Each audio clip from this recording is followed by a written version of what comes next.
సమయస్ఫూర్తి నేను ఎప్పుడూ మర్చిపోలేను.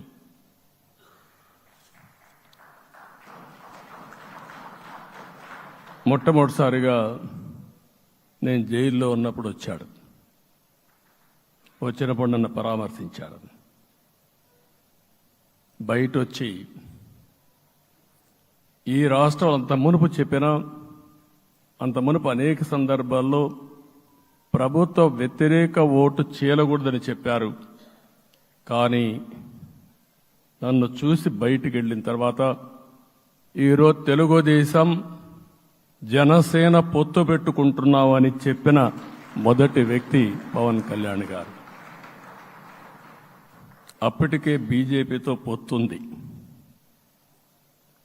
అయితే ఒక మాట చెప్పాడు, బీజేపీతో పొత్తుంది, బీజేపీ తెలుగుదేశం జనసేన 3 పార్టీలు కలిసి పోటీ చేస్తామని కూడా చెప్పి మళ్ళీ ఆ ప్రయత్నం చేసి కడాన రాష్ట్ర ప్రయోజనాల దృష్ట్యా బీజేపీ తెలుగుదేశం జనసేన పొత్తు పెట్టుకున్నాం. మనస్ఫూర్తిగా ఆయన అభినందిస్తున్నా. ఆ రోజటి నుంచి ఎలాంటి పొరపక్షాలు లేకుండా కలిసి పనిచేశారు. మాకు కొన్ని అనుమానాలు ఉండేటివి. ఓటు ట్రాన్స్ఫర్ అవుతుందా లేదా, ఓటు ట్రాన్స్ఫర్ కాకపోతే ఎక్కడన్నా సీట్లు నష్టపోతామని. అందుకే మీరు ఒకసారి చూస్తే ఎన్నికలు మొత్తం సెట్ అయింది, నామినేషన్స్ వేసాం, ముందుకెళ్ళాం. అదే సమయంలో మొట్టమొదటిసారిగా కొవ్వూరులో 3 పార్టీల నాయకులు కలిసి, నేను, పవన్ కళ్యాణ్ గారు, పురంధేశ్వరి గారు ముగ్గురం కలిసి ఫస్ట్ మీటింగ్ అడ్రస్ చేశాం. అక్కడి నుంచి 6 జిల్లాల్లో మేమిద్దరం కలిసి తిరిగాం. బీజేపీ నాయకులు కలిసి వచ్చారు. ఆ తర్వాత మొట్టమొదటిసారిగా అమిత్ షా గారు ఏదైతే అనంతపూర్లో ధర్మవరం కాన్స్టిట్యున్సీకి వచ్చారు. నేను మొన్న నేషనల్ మీటింగ్లో కూడా చెప్పాను. ఆయన వచ్చినప్పుడు చాలా స్పష్టంగా ఎందుకు మేము పొత్తు పెట్టుకున్నామనే విషయాలు చెప్తూ ఈ ప్రభుత్వ అవినీతిని ఎండగట్టారు, సూటిగా మాట్లాడారు. ఆ ఒక్క మీటింగ్తో రాష్ట్రం మొత్తం ఒక నమ్మకం వచ్చింది. బీజేపీ కూడా పూర్తిగా ఈ కూటమిని సపోర్ట్ చేస్తున్నారనే కాకుండా ఈ రాష్ట్రానికి ఏ అవసరం ఉందో చెప్పగలిగారు. అది అయిన తర్వాత ప్రధానమంత్రి గారు వచ్చారు. మొట్టమొదటి మీటింగ్ మీరు చూస్తే ఇక్కడనే రాజమండ్రిలో పెట్టారు. రాజమండ్రిలో స్పష్టత ఇచ్చారు, దేని అనకాపల్లిలో స్పష్టత ఇచ్చారు. తర్వాత రాజంపేటలో మాట్లాడుతూ చాలా క్లియర్గా చెప్పారు.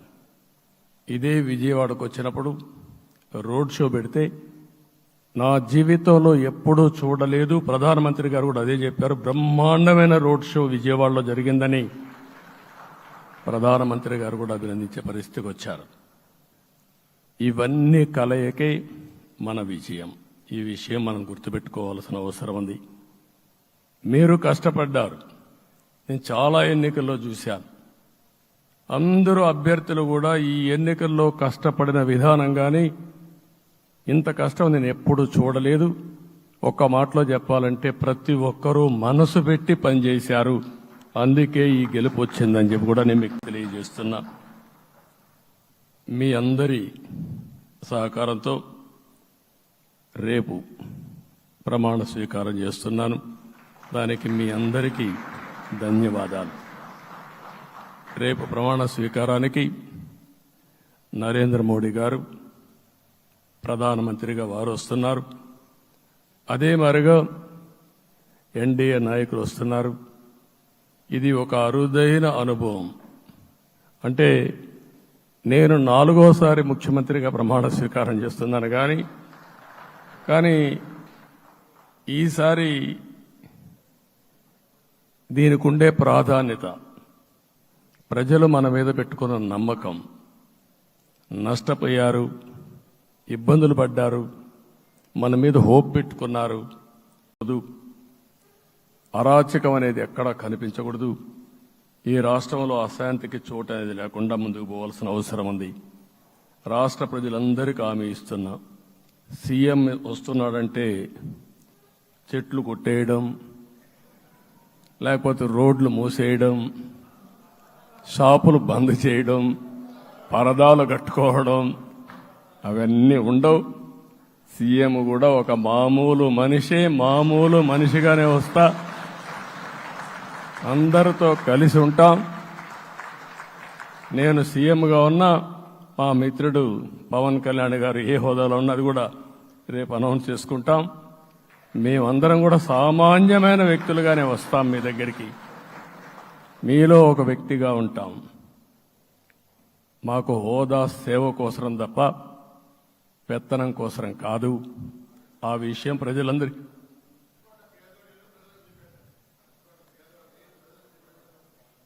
అవన్నీ చేస్తాం. ఇంకొక పక్కన నిన్న మొన్న నేను వస్తానంటా ఉంటే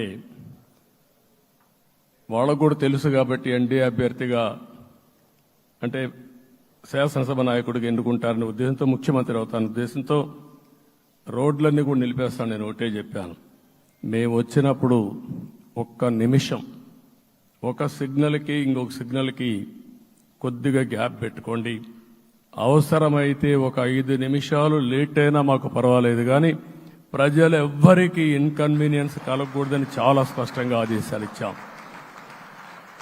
కాబట్టి అవన్నీ మనం చేద్దాం. ఇంకొక పక్కన దాడులు చేసి బాధితులపైనే కేసులు పెట్టే పరిస్థితి ఉండదు ఈ రోజు నుంచి. అది కూడా మనం చూసాం. ఏ ఒక్కరి ఆత్మగౌరవానికి భంగం కలగదు. ఒక పాజిటివ్ గవర్నెన్స్ అన్ని చోట్ల కనపడుస్తుంది. ప్రజాహితం కోసమే పనిచేస్తాం.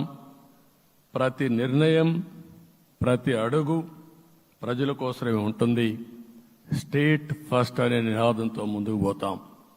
ఈ 11వ స్థానంలో ఉన్న ఆర్థిక వ్యవస్థ ఈరోజు 5వ స్థానానికి తీసుకొచ్చారు.